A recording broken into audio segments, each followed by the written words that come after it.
This particular tenant had to pay $43,000 of outstanding landlord taxes.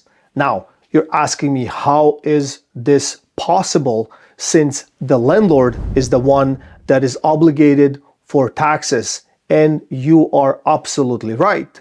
But there are different cases. Now, this particular settlement went from $80,000 owing to actually $43,000, and that tenant had to actually pay it.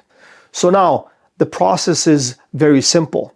If that landlord is registered outside Canada, the government, the CRA, the taxes department, and all of that stuff will go after the landlord, no problem. But if they cannot get to that particular landlord because they're registered outside the country, they will have to go after the tenant, because the tenant is actually living on that particular address at that particular home. So you, as a tenant, you have to do a couple of things before you actually get into this. I will not call it a trap. I will call it an unpleasant situation or situation period. So what could you actually do? So a couple of things. It's kind of like there's really no clarity on that, but your agent or your realtor, your broker, have to go through that due diligence. And we all know that the current market in 2024, when it comes to rentals, leasing of any kind, in every actual category, of property, from basement apartments all the way to high-end homes, it is difficult. Like, it is difficult to find a good product for a good price. There is a list of tenants that are literally standing in a row trying to rent. So we are kind of crunched with time. So imagine now the co-op agent that's representing you as a tenant is trying to go with an offer, right, that has all of these segments and all of these clauses inside. And let us both guess how this will work, right? But that's the due diligence, right? Like, so if you write like, is the landlord in Canada, yes or no? Is the landlord registered? Please provide a CRA document to my tenant that they're like, and all of that stuff. Like, there's these things that you could do to protect your client, and you should. But how is this going to work in practice when you're actually dealing and you have like 1, 2, 5, 7, 12 offers on the table?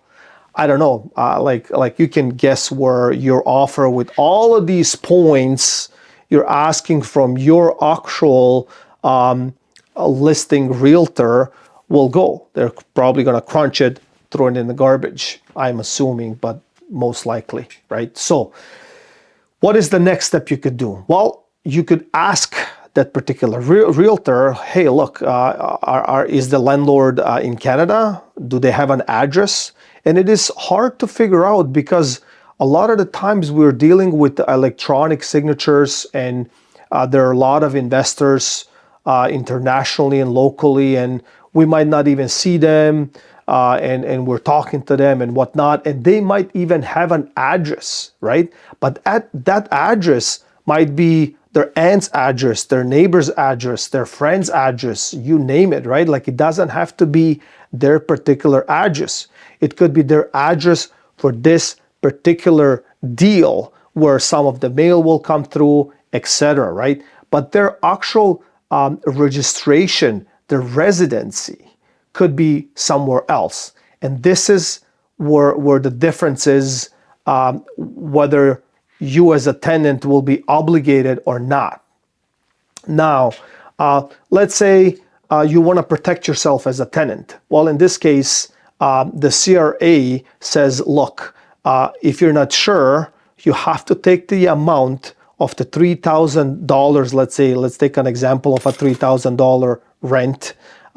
You have to take 25% and send it to the CRA on behalf of the landlord. So that would have been, like 25%. That's like $750 off the $3,000. So let us guess together what would happen in this case. Well, you will have a problem because that's a breach of your agreement and the contract, because you signed at $3,000, but then the CRA is telling you you have to take 25% of that portion and send it to CRA to kind of protect yourself in case something would happen. Well, look, if you take that money, you don't send it to the landlord, breach of contract, you know the rest of the story. Who knows what will happen at that point. So I think knowing before you sign that agreement, it is very difficult. So your agent, your broker, your realtor has to really ask these questions. The listing, I know sometimes it is uncomfortable. We are crunched with time. We are, especially if there are multiple offer situation, and we have seen it all the time. Like every day you see something like that happen, right? Like product is hot, product is good, well priced or not, whatever. But if it's good, like you will have more than one offer, right? So if you come with all these, like I said, in the agreement, if it's packed with all this information that you're acquiring, most of the time, like they will either deny, decline, like move to the next kind of thing and whatever. So okay, so it is kind of a difficult situation, but like you can ask these questions. You just ask the listing agent, do you know the landlord? Do they live here? Like and now, like most of the time the listing agent, like will they go through the process and ask their client, hey, look, are you registered in Canada Revenue Agency? Where are you registered? Like, do you live across the world somewhere, or are you physically registered in Canada, and how does this work? Most of the time, they will not give you an answer. So, I mean, so what do you do? I mean, this is kind of like the clarification is almost not clear, I would say, right? And then, you know, like answering that question, why doesn't the CRA go after the landlord as it should? And I'm sure they're doing it. Like, you know, they will try to get those funds, you know, for their taxes and whatnot. But if they cannot get a hold of somebody across the world or whatnot, the next best bet is that particular tenant that is registered on that address, and they will go after you, right? So I don't know, you tell me, what do you think about that? I think that particular segment has to be clarified a little bit, like more on behalf of the landlords, the tenants, and us as brokers, realtors trading, right? Because like we could be put in an uncomfortable situation very quickly, right? Like the law is great, but if it practically doesn't work sometimes efficiently, like some of these things have to be implemented. Why not add another line and say, hey, look, like, you know, the landlord, you know, agrees to provide the residency address or the registration country or province or whatever, right? Like, so without giving away maybe that identity or whatever, but like it has to be a protection, because you think about that, right? Like you think about if you, in this particular case, but if you received,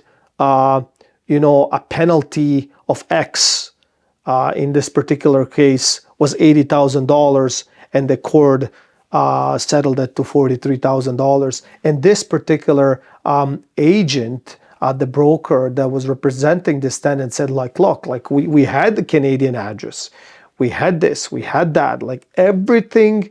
And even the tenant, like living in this particular property for years, said like, look, like there is a Canadian address that I would take stuff to, and that you know, sometimes they even would be in the property, like that particular home, but it doesn't mean nothing, because if they're not registered there, like registered in CRA, it doesn't matter. Like I mentioned, could be their aunt's or could be their brother's house or whatever the case is. So I think this is something that you really have to even dig further as you go, because you could be penalized and you could pay the price without even wanting it. And I'm sure you can, go to court and you can do your side of protection and due diligence. But look, like this is one of many cases that was not kind of let go,